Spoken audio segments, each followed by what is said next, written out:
Mole concept चल रहा था हमारा, और इसमें हम लोग ये सीख रहे थे कि मोल को कैसे कैसे निकाला जाता है। सबसे पहले हमने सीखा था कि मोल को नंबर से निकालते हैं। नंबर से निकालने का तरीका था given number by Avogadro number. Mass से निकालने का तरीका था given mass by molar mass. फिर हमने सीखा था कि वॉल्यूम से कैसे निकालेंगे, और वॉल्यूम से निकालने के क्रम में हमने ये जाना कि हमें अगर डेंसिटी दिया हुआ है तो वॉल्यूम को डेंसिटी से मल्टीप्लाई करके पहले मास निकालेंगे, और जब मास निकल के चला आया तो मास को मोलर मास से डिवाइड करके हम लोग मोल निकालेंगे। इसी में डेंसिटी के साथ साथ हमने कॉन्सेप्ट पढ़ा था स्पेसिफिक वॉल्यूम का, और सिखाया गया था कि स्पेसिफिक वॉल्यूम जो होता है उसको रेसिप्रोकल कर दो तो डेंसिटी आ जाएगा, फिर डेंसिटी से आगे तुमको पता ही है। दूसरा बताया गया था स्पेसिफिक ग्रेविटी के बारे में। इसमें सिखाया गया था कि स्पेसिफिक ग्रेविटी आपको जो भी दिया रहा है उसमें ग्राम पर एमएल का यूनिट लगा दो, वही बन जाएगा डेंसिटी, और एक बार डेंसिटी आ गया तो वहां से मोल निकालना आपको सिखाया जा चुका है। ठीक है।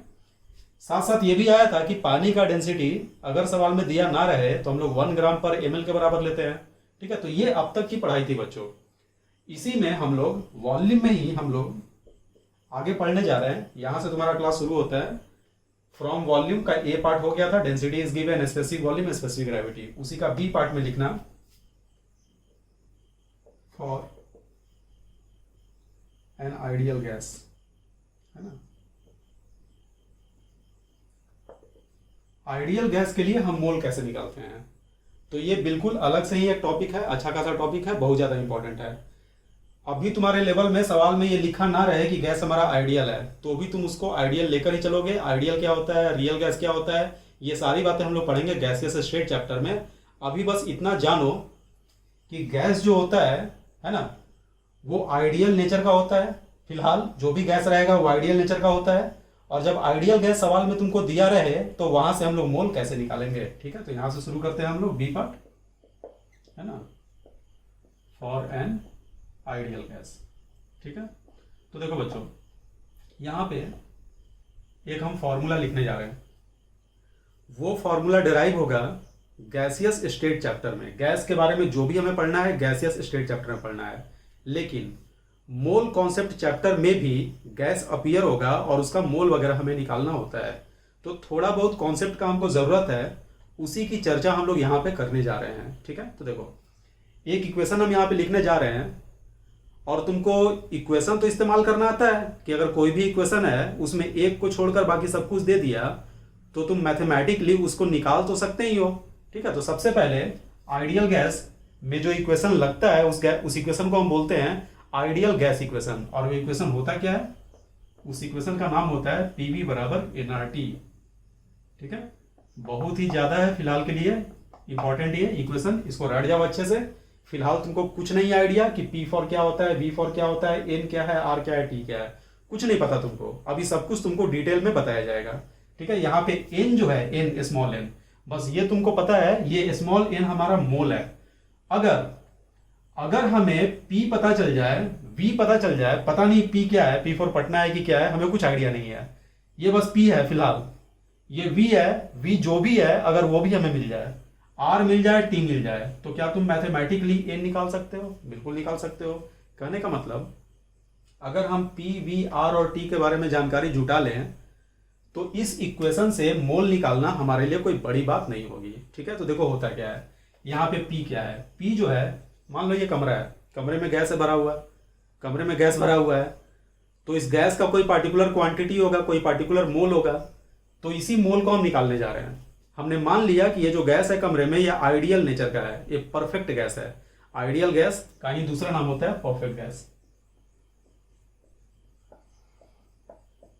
आइडियल गैस का ही दूसरा नाम होता है परफेक्ट गैस, याद रखना। ठीक है। तो एक बात बताओ बच्चों, अगर हम कमरे में एक थर्मामीटर रखें तो थर्मामीटर कमरे में जो गैस है उसका टेम्परेचर मेजर कर लेगा, तो जो भी टेम्परेचर आएगा वो टेम्परेचर यहाँ पे जाएगा। ठीक है।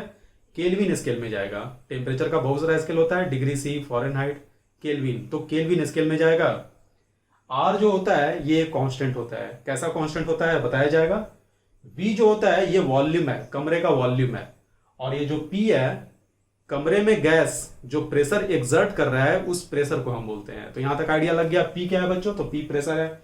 वी क्या है, तो वी वॉल्यूम है। आर क्या है, तो आर एक कांस्टेंट होता है जिसका नाम होता है गैस कांस्टेंट। और टी क्या है, तो टेम्परेचर है। ठीक है। तो अगर हमें P मिल जाए, V मिल जाए, R मिल जाए, T मिल जाए, तो हम लोग मोल आराम से निकाल सकते हैं, है ना। तो देखा जाए एक एक करके सबको। सबसे पहले हम लोग कंसंट्रेट कर रहे हैं प्रेशर पे, है ना। प्रेशर हमारा P है।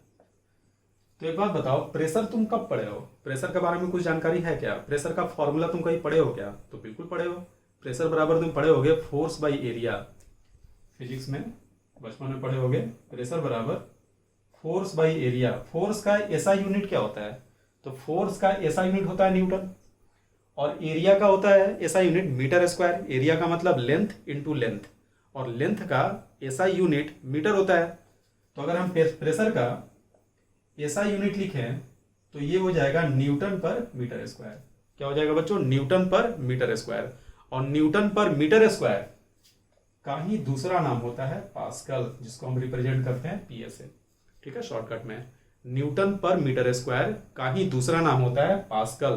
तो पास्कल दिया रहे चाहे न्यूटन पर मीटर स्क्वायर दिया रहे, ये दोनों का दोनों इसका एसआई यूनिट होता है। कहने का मतलब प्रेशर का एसआई यूनिट आ गया। एसआई यूनिट क्या होगा? न्यूटन पर मीटर स्क्वायर, चाहे इसी का दूसरा नाम होगा पास्कल।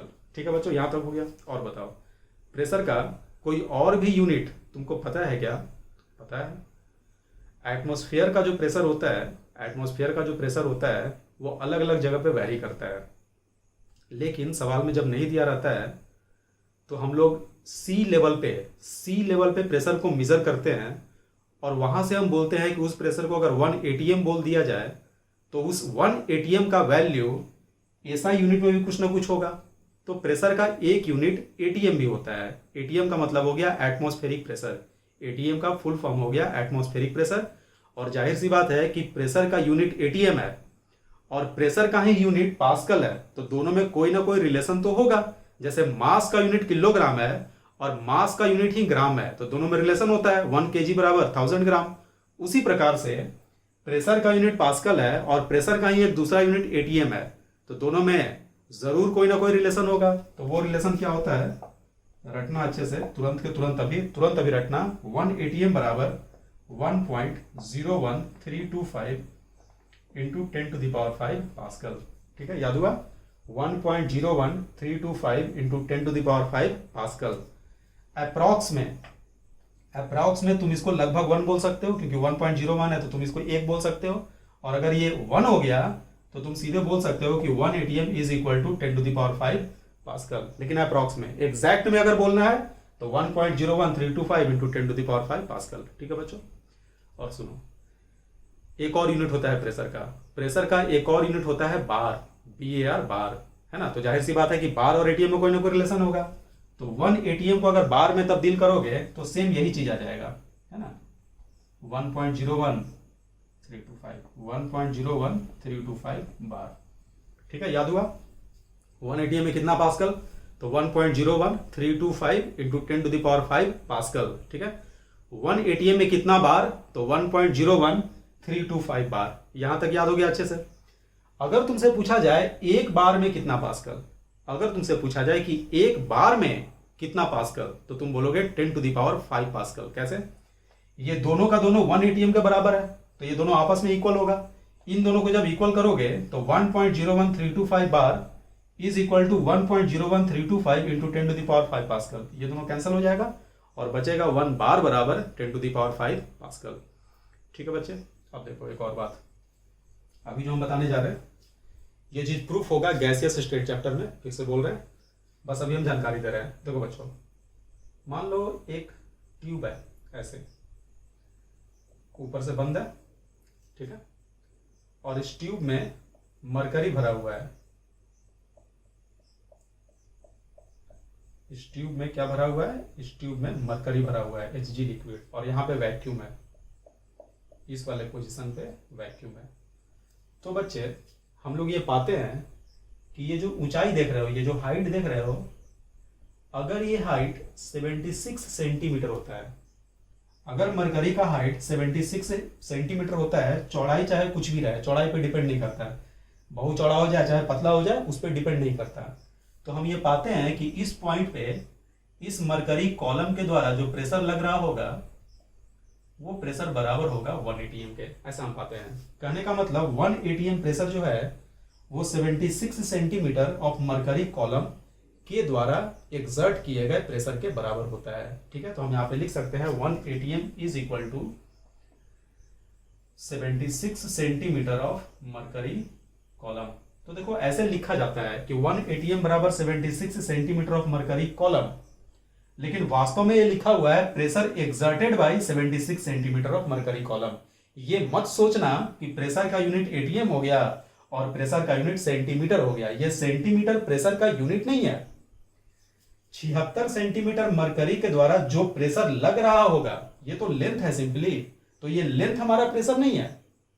इस लेंथ के द्वारा जो प्रेशर एक्सर्टेड है बॉटम पे, उस प्रेशर को हम बोलते हैं 1 ATM। वो जो प्रेशर आएगा वो ATM यूनिट में 1 के बराबर होगा। ठीक है, तो कभी भी कंफ्यूज मत करना। कोई बेवकूफ बनाए तो बेवकूफ मत बनना। अगर वो बोले कि 1 ATM बराबर 76 सेंटीमीटर ऑफ मरकरी होता है, तो बोलेगा कि प्रेशर का यूनिट सेंटीमीटर भी होता है इसका मतलब, तो तुम बोलोगे गलत। 1 ATM 76 centimetre of mercury column के बराबर नहीं होता है। 1 ATM 76 सेंटीमीटर मरकरी कॉलम के द्वारा लगाए गए प्रेशर के बराबर होता है। यानी कि अगर इसको करेक्ट करके लिखना होगा तो हम क्या लिखेंगे, 1 ATM बराबर pressure exerted by 76 centimetre of mercury column, ऐसा हम लिखेंगे। Pressure exerted by 76 centimetre of mercury column. अब तो सही है, 76 सेंटीमीटर हमारा प्रेशर नहीं है, इसके द्वारा जो प्रेशर लगेगा वो प्रेशर 1 ATM के बराबर है। ठीक है, तो अब ये कंफ्यूज यहां पे मत करना, है ना। अब देखो 1 सेंटीमीटर में बचपन में पढ़े होगे 10 मिलीमीटर होता है। अगर याद नहीं है तो याद कर लो, 1 सेंटीमीटर में 10 मिलीमीटर होता है। तो 76 सेंटीमीटर में 760 मिलीमीटर होगा। तो हम इसी को और क्या लिख सकते हैं, pressure exerted by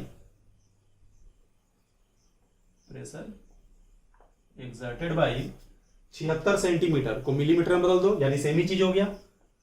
760 millimetre of mercury column. ठीक है बच्चे, ये दोनों अलग अलग चीज नहीं है, सेम ही चीज हो गया। 76 सेंटीमीटर को ही हम मिलीमीटर में चेंज कर दिए हैं।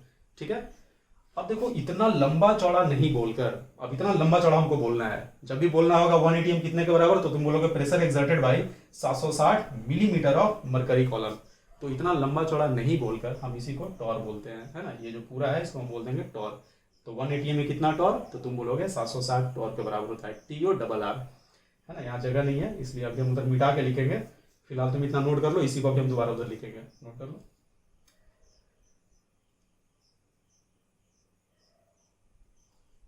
तो देखो बच्चों, उसी को हम क्या लिख सकते हैं आगे में, 1 ATM इज इक्वल टू, उसी को हम लिख सकते हैं 760 टॉर, है ना। याद हो गया 1 ATM में कितना पास्कल, तो 1.01325 into 10 to the power 5 pascal. 1 ATM में कितना बार, तो 1.01325 बार। 1 ATM में कितना सेंटीमीटर मरकरी कॉलम होगा, अगर प्रेशर की बात करें तो, कि मरकरी कॉलम कितना प्रेशर लगाता है और वो प्रेशर 1 ATM के बराबर है, तो मरकरी कॉलम का लेंथ कितना होना चाहिए। तुम्हारा आंसर होगा 76 सेंटीमीटर, चाहे तुम्हारा आंसर होगा 760 मिलीमीटर, चाहे इसी को तुम बोल सकते हो 1 ATM बराबर 760 टॉर। ठीक है, अब देखो, अब यहां सवाल उठता है कि हम मरकरी ही क्यों लिए। वैसे हम जो भी बातें कर रहे हैं सारा गैस स्टेट में बहुत डिटेल में करेंगे, तो यहाँ पे बस शॉर्ट में हम बोलेंगे, है ना। तो ज्यादा इस पे जोर नहीं देना है, बस याद कर लेना है। अब तुम्हारे दिमाग में ये सवाल आ रहा होगा कि मरकरी ही क्यों लिए हैं, यहाँ पे वाटर भर लेते हैं। अगर यहाँ पे वाटर भर लेंगे तो वाटर का भी कोई ना कोई लेंथ आएगा जो कि 1 ATM का प्रेशर लगाएगा, है ना। तो भर लो वाटर, कोई दिक्कत नहीं है। लेकिन जब तुम बैरोमीटर बनाते हो, बैरोमीटर डिवाइस होता है प्रेशर को मेजर करने का, तो उसमें हम वाटर को इस्तेमाल नहीं करते, मरकरी को ही इस्तेमाल करते हैं। तुम सवाल करोगे कि ऐसा क्यों, वाटर तो आसानी से मिल जाएगा, पानी इस्तेमाल कर लेते हैं। तो दिक्कत क्या होता है कि जब तुम यहाँ पानी भरोगे ना, तो इसी 1 ATM प्रेशर के लिए एक पाइप लो, पाइप में पानी को भरना शुरू करो और नीचे प्रेशर जो है वो मेजर करते रहो, और ऊपर में वैक्यूम होना चाहिए। तो तुम देखोगे पानी जो है 76 सेंटीमीटर आया, इतना आया, है ना। 76 सेंटीमीटर इतना आएगा, लगभग इतना आया। तो तुम नोटिस करोगे कि 1 ATM प्रेशर आया ही नहीं, बहुत ही कम आया। तो और पानी भरोगे और भरोगे और भरोगे, ऐसा होते होते होते होते जब पानी का लेंथ 10 मीटर के लगभग होगा, एग्जैक्ट में बात करें तो 10.33 मीटर जब होगा, 10.33 मीटर, 10 मीटर। सोचो जरा, ये जो कमरे का वॉल होगा ये 5 मीटर होगा। अगर मान लो 10 मीटर की बात करें तो ऐसा ऐसा 2 फ्लोर। कहने का मतलब पानी का जो लेंथ है वो 2 फ्लोर इतना ऊंचा होगा तब जाकर 1 एटीएम प्रेशर आएगा। यही रीज़न है कि बैरोमीटर में हम पानी को इस्तेमाल नहीं करते, क्योंकि अगर पानी को अगर हम इस्तेमाल करेंगे तो बैरोमीटर का लेंथ बहुत ज़्यादा बड़ा हो जाएगा। 1 एटीएम को ही मेज़र करने के लिए 10 मीटर ऊंचा चाहिए, है ना, तो फिर सुविधाजनक वो नहीं होगा, हमें सहूलियत नहीं होगी वैसे बैरोमीटर को कैरी करने में, एक जगह से दूसरी जगह चाहे रखने में, तो उसका साइज कॉम्पैक्ट रहे, इसलिए हम यहाँ पे मरकरी को इस्तेमाल करते हैं। ठीक है, आ गया समझ में यहाँ तक, है ना। तो देखो ये वन ऑफ द रीजन हुआ, और भी बहुत सा रीजन होता है, ये एक रीजन हमको दे दिए क्योंकि अभी हम लेंथ की बात कर रहे हैं। तो अगर हम बोलें कि चलो वाटर यहाँ पे भरा जाए, तो वाटर भरने से प्रेशर तो आएगा, भले ही बैरोमीटर में हम इस्तेमाल नहीं करेंगे, लेकिन क्वेश्चन तो पूछ सकता है कि अगर यहाँ पे वाटर रहेगा, चाहे सवाल में दे दिया कि पानी का जो लंबाई है वो 20 मीटर है, तो बताइए कि नीचे प्रेशर कितना लग रहा होगा, तो वैसा सवाल तो हम कर सकते हैं। तो अभी के लिए फिलहाल इसको बस रट जाना, 10.33 होता है, 10.3 ही तुम रट जाओ, है ना, क्योंकि कभी कभी 10.31 ऐसे भी देता है। तो 10.3 मीटर ऑफ वाटर कॉलम भी होगा। तो फिर से वही सवाल, क्या वाटर कॉलम का जो लेंथ है वही प्रेशर है? तो ना, इस लेंथ के द्वारा जो प्रेशर एक्सर्टेड होगा, प्रेशर एक्सर्टेड बाई, ठीक है बच्चे। तो ये बार बार लिखा नहीं जाता है, हम लोग लिख देंगे बस इतना ही, अंडरस्टूड होता है कि वो उसके द्वारा लगाया गया प्रेशर की हम बात कर रहे हैं। हम ये पार्ट नहीं भी लिखते प्रेशर एक्सर्टेड बाई, तो भी अंडरस्टूड था कि 76 सेंटीमीटर मरकरी कॉलम के द्वारा जो लगाया गया प्रेशर है, हम उसी की बात कर रहे हैं। कहने का मतलब नॉर्मली तुमको क्या दिखता है लिखा हुआ, पूरा फिर से हम लिख रहे हैं। 1 एटीएम बराबर 1.01325 इंटू 10⁵ पास्कल। याद हो गया है? बार कितना होगा? तो यही सेम चीज हो जाएगा, यानी 1.01325 बार हो जाएगा। 76 सेंटीमीटर ऑफ मरकरी कॉलम लिख रहे हैं, है ना। अंडरस्टूड है कि इसके द्वारा लगाया गया प्रेशर है। अगर एमएम में लिखोगे तो 760 मिलीमीटर ऑफ मरकरी कॉलम हो जाएगा। इसी को हम लिखते हैं 760 टॉर। तो 760 टॉर मतलब 1 एटीएम। तो 1520 टॉर अगर हम बोल देते तो तुम बोलोगे 2 एटीएम, 760 से डिवाइड कर देंगे, है ना। अगर वाटर की बात करें तो 10.3 मीटर ऑफ वाटर कॉलम। ठीक है बच्चे, तो ये एकदम बिल्कुल याद रखना अच्छे से, बहुत ही ज्यादा इंपॉर्टेंट हो गया। दोबारा हम इसी को लिख दिए। कॉपी का अंतिम पन्ना निकालो और 1 2 3 4 5 6 ये 6 लाइन मेमोरी से लिखने का प्रयास करो, कम से कम 10 बार रिपीट करोगे इसको तुम 10 बार, ताकि तुमको ये अच्छे से याद हो जाए। ठीक है बच्चों, उधर तो तुम नोट कर लिए थे, एक और चीज हम लिख देते हैं याद करने के लिए। मेनली न्यूमेरिकल में जो हम इस्तेमाल करते हैं, नोट नहीं किए होगे तो थोड़ा रिवाइंड करके सब नोट कर लेना, वैसे ही तक नोट कर लिए होगे बोले थे पहले हम, है ना। तो प्रेशर वाले केस में ये 3 तो हमेशा याद रखना। 1 ATM is approximately equal to 10⁵ pascal, 1 ATM is approximately equal to 1 bar and 1 ATM is exactly equal to 760 torr. Very very important, है ना। ये इसका निचोड़ आया। न्यूमेरिकल में नॉर्मली ये 3 इस्तेमाल होता है, या तो तुम ये पूरा करोगे, है ना, लेकिन न्यूमेरिकल में 1 एटीएम को 10⁵ ही रख दो, तुम्हारा काम हो जाएगा। 1 एटीएम को 1 बार रख दो तो भी तुम्हारा काम हो जाएगा। और 1 एटीएम को 760 टोर। 760 टोर कहाँ से आया? तो 760 mm ऑफ मरकरी कॉलम जो होता है वहां से आया। ठीक है, तो प्रेशर का सारा डिस्कशन हम कर लिए फिलहाल के लिए, जितना हमको जरूरत है। इनफैक्ट हम लोग प्रेशर का मेनली यूनिट ही देखे हैं, तो प्रेशर को एक यूनिट से दूसरे यूनिट में कन्वर्जन तो अब तुमको आ गया अच्छे से। ये सारा जो हम बताए हैं इसके बेसिस पे कर लोगे, है ना। तो इसको नोट करो, अभी के अभी वीडियो को पॉज करना और ये जो है कॉपी के लास्ट पन्ने पे जरूर रिवाइज करना, तब तक जब तक कि याद ना हो जाए। ठीक है, उसके बाद वीडियो को प्ले करना। ठीक है, नोट करो।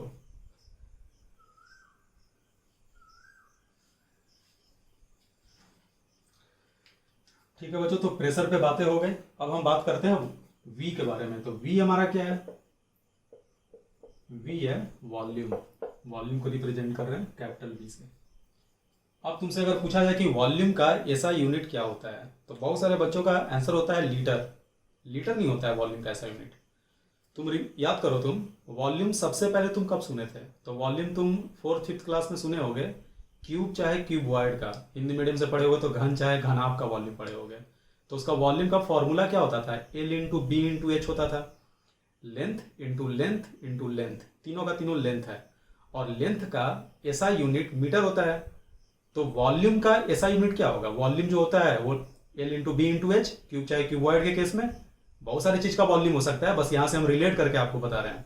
L into B into H, L तीनों का तीनों लेंथ है, तो लेंथ को 3 बार मल्टीप्लाई किए, और लेंथ का ऐसा यूनिट होता है मीटर, तो वॉल्यूम का ऐसा यूनिट हो जाएगा मीटर क्यूब।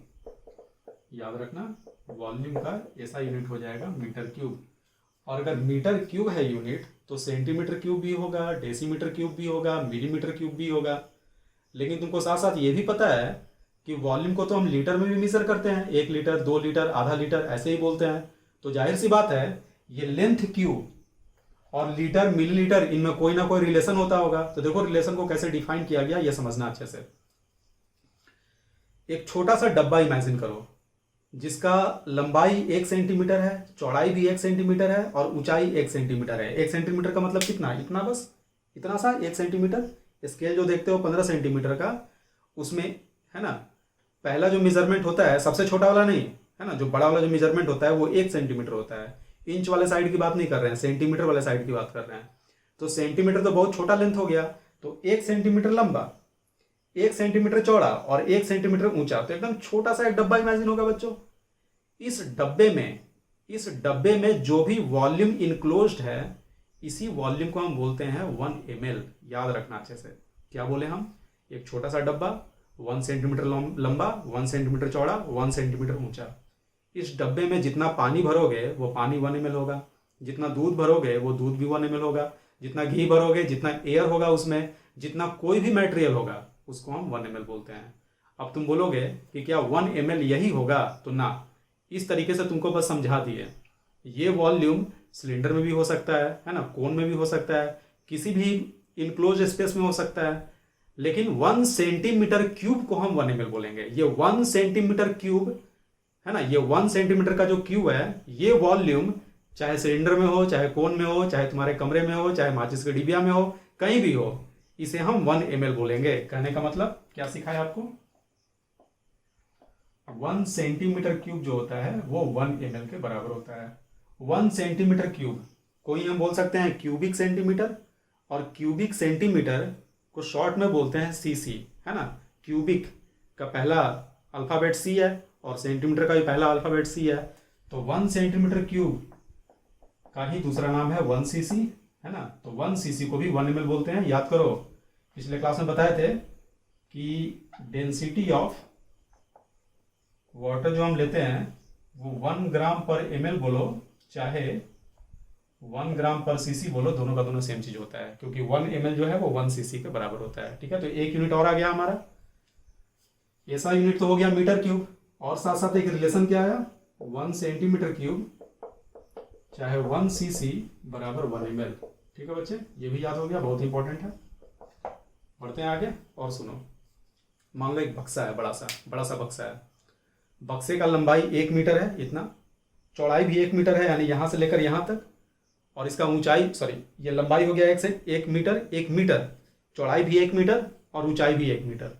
इतना बड़ा बक्सा बनवा लो, और तुमसे हम सवाल ये पूछ रहे हैं कि इस बक्से में तुम अब करो क्या कि मार्केट जाओ और डेयरी का जो दूध आता है 1 लीटर का पैकेट, वो पैकेट लेकर आओ, फाड़ कर सारा दूध इसमें उड़ेल दो। क्या भर जाएगा ये? तुम बोलोगे नहीं भरेगा, कोई बात नहीं, एक और पैकेट लेके आओ, उससे भरो, अभी भी नहीं भरेगा। तो मेरा सवाल ये है कि एक बक्सा है 1 मीटर लंबा, 1 मीटर चौड़ा और 1 मीटर ऊंचा। इसमें अगर तुम 1 लीटर का जो दूध का पैकेट होता है वो लाकर उड़ेलते हो, तो कितना पैकेट इसमें डालोगे तो ये पूरी तरह से भर जाएगा। आ गया सवाल समझ में? कितना पैकेट इसमें तुम उड़ेलोगे तो ये पूरी तरह से भर जाएगा। ठीक है, तो ये अभी हम प्रूफ करेंगे। इसका आंसर होगा 1000। ये छोटा सा डब्बा भले ही दिख रहा है, लेकिन इसमें 1000 ऐसा पैकेट का दूध आ जाएगा। क्लियर हुआ? अभी हम प्रूफ करेंगे इसको। भले ही तुमको यकीन ना हो रहा हो कि 1000 कहाँ से आ जाएगा, इतना छोटा सा तो बक्सा है ही, लेकिन ये आएगा। अभी हम लोग इस चीज़ को प्रूफ करेंगे। ठीक है, और एक बात बताओ, 1 लीटर कितना ml होता है? आधा लीटर कितना होता है? मार्केट में जाके आधा लीटर दूध मांगते हो तो कितना ml देता है? 500 ml देता है। तो 1 लीटर जो होता है ये बराबर होता है 1000 ml के। आधा लीटर जो होता है वो 500 ml के बराबर होता है। तो ये याद रखना है, तो बहुत ही छोटा है, ये बचपन से तुमको याद है ना, खरीदारी कर रहे हो तुम इसी में। 1 लीटर 1000 ml के बराबर होता है। ठीक है, अभी हमने क्या बोला कि जो हमारा बक्सा है उसका लेंथ है 1 मीटर, ब्रेथ भी है 1 मीटर और हाइट भी है 1 मीटर। तो ये उसका वॉल्यूम हो जाएगा 1 मीटर क्यूब। तो इसे हमने लिख दिया 1 मीटर क्यूब। 1 मीटर क्यूब ये रहा बच्चों। अब एक काम करो, 1 मीटर में कितना सेंटीमीटर, तो 100 सेंटीमीटर। तो हम इसको लिख सकते हैं 100 centimetre into 100 centimetre into 100 centimetre. ठीक है, तो ये कितना हो गया, ये हो गया 10 का पावर 6, 2 0 2 2 4 4 2 6, 10 का पावर 6 सेंटीमीटर क्यूब। और सेंटीमीटर क्यूब को हम क्या बोलते हैं, सीसी बोलते हैं। और सीसी का दूसरा नाम क्या है, एमएल है। अभी जस्ट हमने बताया 1 सीसी बराबर 1 एमएल। तो 1 मीटर क्यूब बराबर हो गया 10⁻6 एमएल के। और एमएल को हमें बदलना है लीटर में। तो लीटर को जब एमएल में बदलोगे तो 1000 से मल्टीप्लाई होगा। 2 लीटर में 2000 एमएल, 3 लीटर में 3000 एमएल। तो उल्टा होगे तो क्या होगा, तो 1000 एमएल में 1 लीटर, तो 2000 एमएल में 2 लीटर, 3000 एमएल में 3 लीटर। कहने का मतलब लीटर से अगर एमएल में जाते हो तो 1000 से मल्टीप्लाई होता है। तो एमएल से अगर लीटर में आना है तो तुमको 1000 से डिवाइड करना होगा। 1000 एमएल को 1 लीटर क्यों बोलते हो, 1000 को 1000 से डिवाइड कर दिए, तो इसको 1000 से डिवाइड कर दो। तो ये हो जाएगा 10⁻6/1000, यानी आ जाएगा ऊपर में 6 जीरो नीचे में 3 जीरो, तो 3 जीरो बच जाएगा।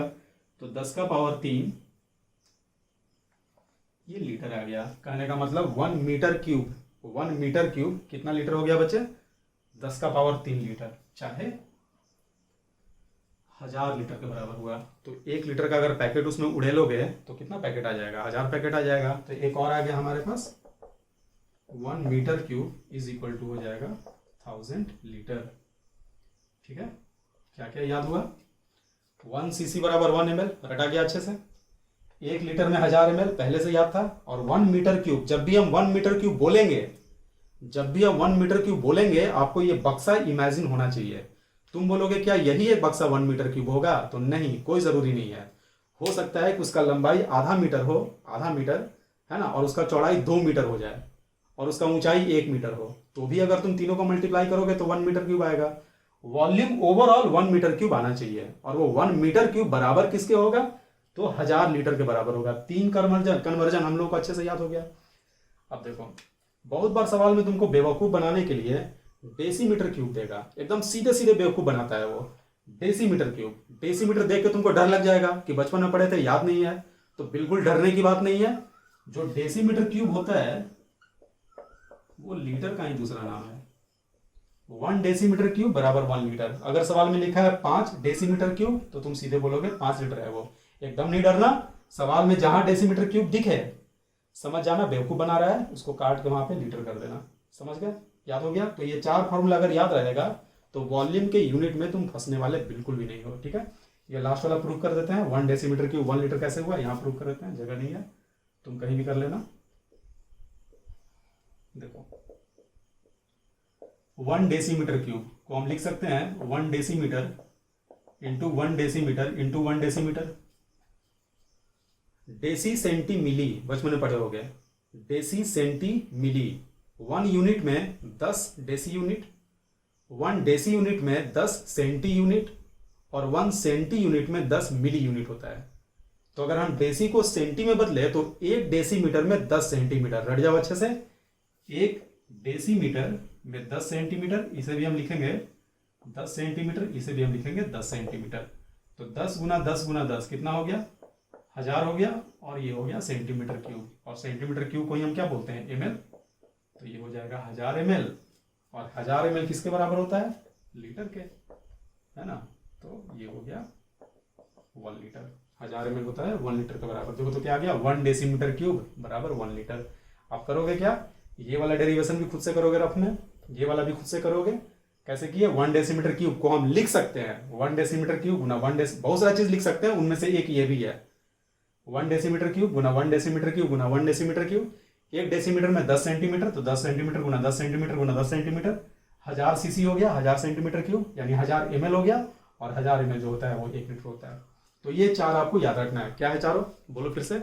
1 सीसी में 1 एमएल याद हो गया, 1 लीटर में 1000 एमएल, कॉपी का अंतिम पन्ना निकालोगे, ये चारों को भी अभी 10 बार तुरंत लिखोगे याद करने के लिए। 1 सीसी में 1 एमएल, ठीक है। 1 लीटर में 1000 एमएल, 1 मीटर क्यूब में, मीटर क्यूब बड़ा वाला बक्सा, उसमें 1000 लीटर, 1000 पैकेट आया था इसलिए 1000 लीटर, इस तरह से याद रहेगा तुमको। और 1 डेसीमीटर क्यूब 1 लीटर होता है। 1 डेसीमीटर क्यूब कितना होता है, 1 लीटर होता है। याद हो गया यहाँ तक। अब पिछला जरा सुना दो, प्रेशर वाला। 1 एटीएम में कितना पास्कल था, तो 1.01325 गुना 10 का पावर 5 पास्कल, चाहे न्यूमेरिकल में अप्रॉक्स में हम 10 का पावर 5 भी बोल सकते हैं। 1 एटीएम में कितना बार, तो 1.01325 बार। 1 एटीएम में कितना टोर, तो 760 टोर। कितना सेंटीमीटर ऑफ मरकरी, तो 76 सेंटीमीटर। कितना एमएम ऑफ मरकरी, तो 760 एमएम मरकरी। कितना वाटर होगा, वाटर कॉलम का कितना लेंथ होगा, तो 10.33 मीटर होगा, चाहे 10.3 भी बोल सकते हो। 10.3 metre of water column 1 ATM pressure exert करेगा। ठीक है, तो अब तक इतना हम तुमको रटवाए हैं। इसमें क्या रटवाए, फिर से बोलते हैं। 1 सीसी बराबर 1 ml, 1 मीटर क्यूब बराबर 1000 लीटर, 1 लीटर बराबर 1000 ml और 1 डेसीमीटर क्यूब बराबर 1 लीटर। ठीक है, कमांड करके रखना, इतना नोट करो।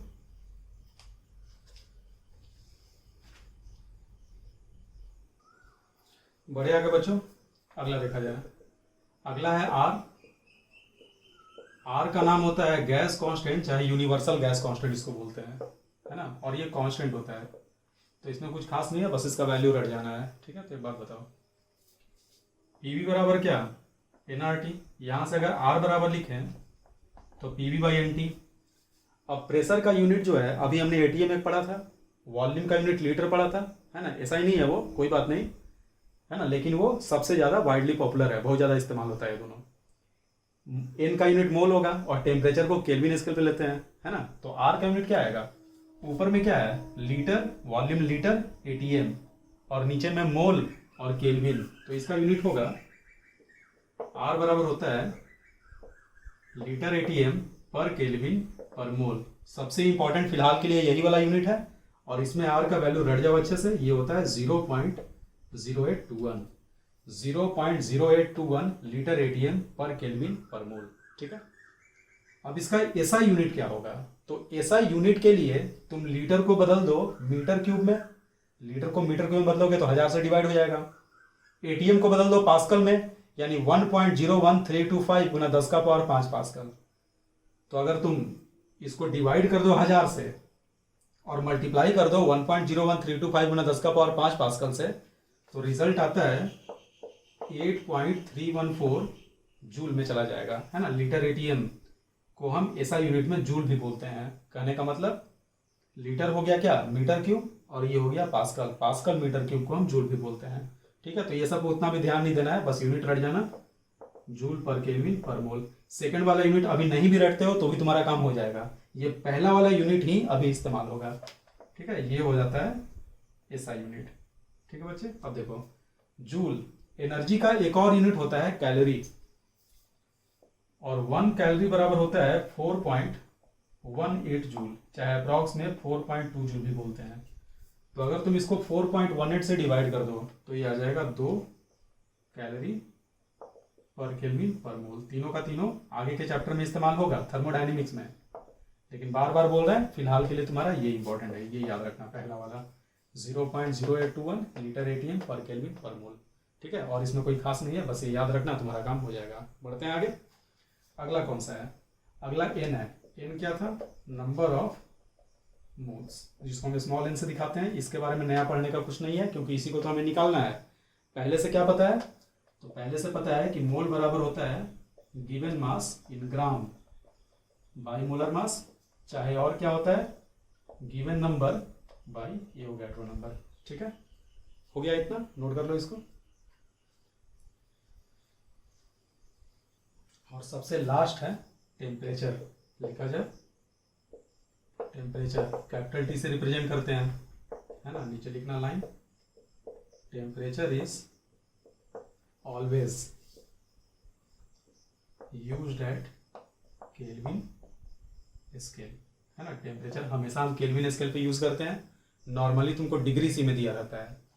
तो अगर मान लो तुमको टेम्परेचर दिया हुआ है डिग्री सी में, है ना, तो डिग्री सी में 273.15 273.15 ऐड करोगे तो तुम्हारा टेम्परेचर जो है वो केल्विन स्केल में चला आएगा। तो सवाल में टेम्परेचर जब भी डिग्री सी में दिखे उसमें 273 ऐड कर देना, है ना, क्योंकि ये अप्रॉक्स में 273 आ जाएगा। 273 ऐड कर देना, तुम्हारा केल्विन में टेम्परेचर आ जाएगा, और यहाँ पे केल्विन में ही टेम्परेचर को रखोगे। ठीक है बच्चे, देखो टेम्परेचर का और भी यूनिट होता है, फॉरेनहाइट भी होता है ना, रेमर स्केल भी एक होता है, एक रोमर स्केल भी होता है। तो अभी हम लोग डिग्री सी और फॉरेनहाइट को बस बता देते हैं, बाकी हम लोग गैसीय स्टेट में देख लेंगे। ठीक है, तो देखो डिग्री सी, सेंटीग्रेड स्केल जो होता है उसको हम सी से रिप्रेजेंट कर रहे हैं, और जो फॉरेनहाइट स्केल होता है उसको हम एफ से रिप्रेजेंट कर रहे हैं। तो दोनों में रिलेशन होता है C/5 is equal to F minus 32/9।